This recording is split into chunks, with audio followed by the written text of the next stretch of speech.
How you doing out there? All right. Yeah, we've heard a lot of good speakers so far. A lot of good things have been mentioned. Not the least of which is raising our standards of expectation. I think we have a serious problem with that in this country. We accept absolutely dismal performance from our politicians and from our media, and that absolutely has to change. And the way to change that is to raise the standards that we expect. I mean, as a professional person, I don't care what trade you're in, you take pride in your work, you stand behind it. Why should we allow other people to work on our behalf who don't even come close to that standard of respectability? It doesn't make any sense. That is not a balanced and just society. I'm speaking directly about the fact that our society is not developed mentally enough to scrutinize the deceptions and lies that we are subject to. This is a monumental problem. This is a huge problem, and it's one that we have to sack. We have got to get to the point where we can deliberately and scrutinize our politicians and our power brokers that presume the prerogative to govern over us. And that's going to happen when we no longer have mind control, okay? Mind control. That is a fact that we are suffering from in this society. It is very easy to verify this. I was talking just the other day with a family member, as a matter of fact. I've got to stay close to this microphone.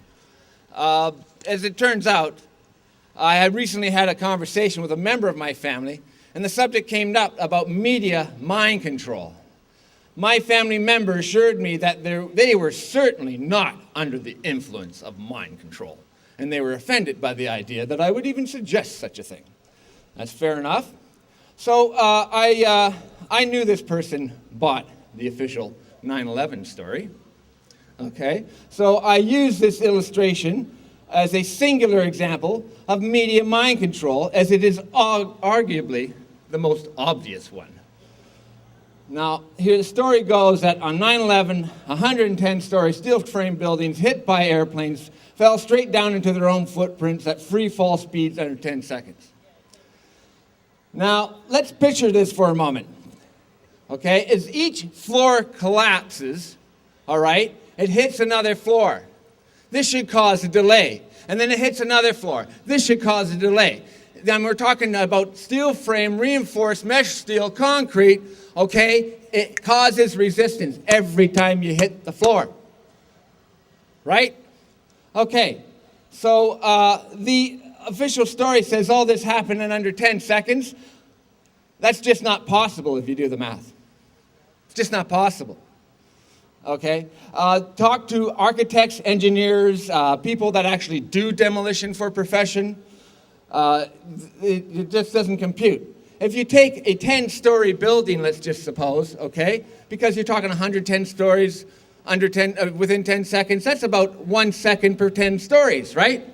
So look at a concrete frame, steel frame, concrete reinforced building, and drop it in 1 second. It's the same analogy. It doesn't compute. Not unless you take out the infrastructure from within the building. Ask any demolition expert. It's not rocket science. Really, this is elementary.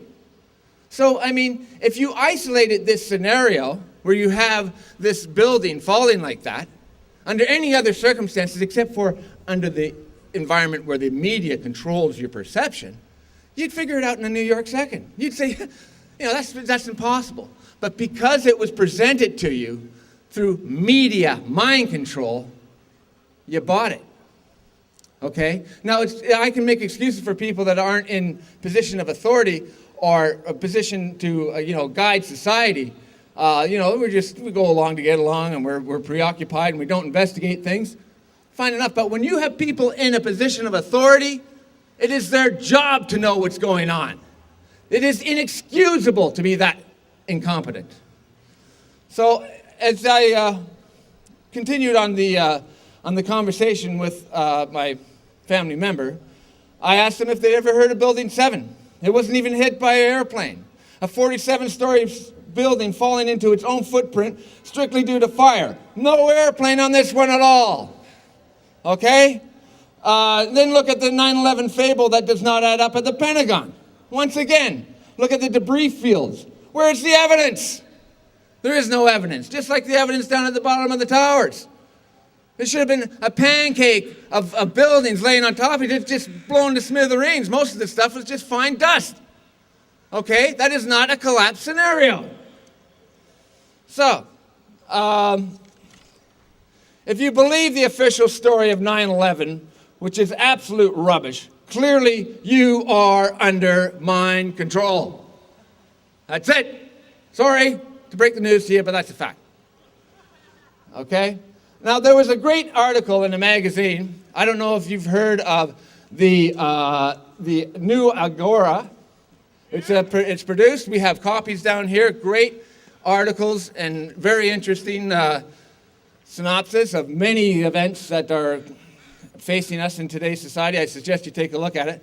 But in the September issue on the 2013, there was an article by Julius Sequeira. I hope I pronounced that right. And it was called Defining the Line of Conscience by Julius Sequeira. And I'm going to quote that article. It would be safe to say that everyone in every field of endeavor of the world can be identified by their position on this seminal event. It is not necessary to know the truth about 9/11. It is only necessary to know the extent of the lies in order to define any leader in any position anywhere in the world by what they have said and by what they have not said.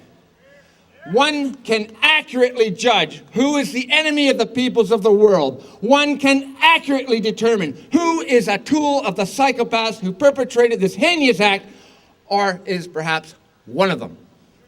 Now, I would interject. Do you want freedom? Yeah. Do you want solutions? Yeah. Okay, then we need to identify the people within our media, but particularly within our government, that go along with the official lies as the people that need to be expelled from the position of power and authority and influence because they are either A, mentally incompetent, or B, corrupt. And therefore, they cannot be trusted with our children's future. The article goes on to say, it tells you the place where your conscience lives, or once lived, whether you are a hypocrite, a fool, or whether something greater still lives within you. It is impossible for any rational thinking people to accept that 9/11 was a lie and simultaneously reject the fact that there is a shadow force at work that is being kept hidden from us.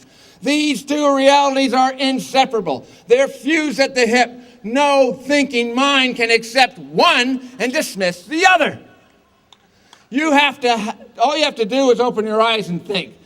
If 9/11 was a lie, then everything of importance you watch on television and read in newspapers is an organic outgrowth of that monstrous lie.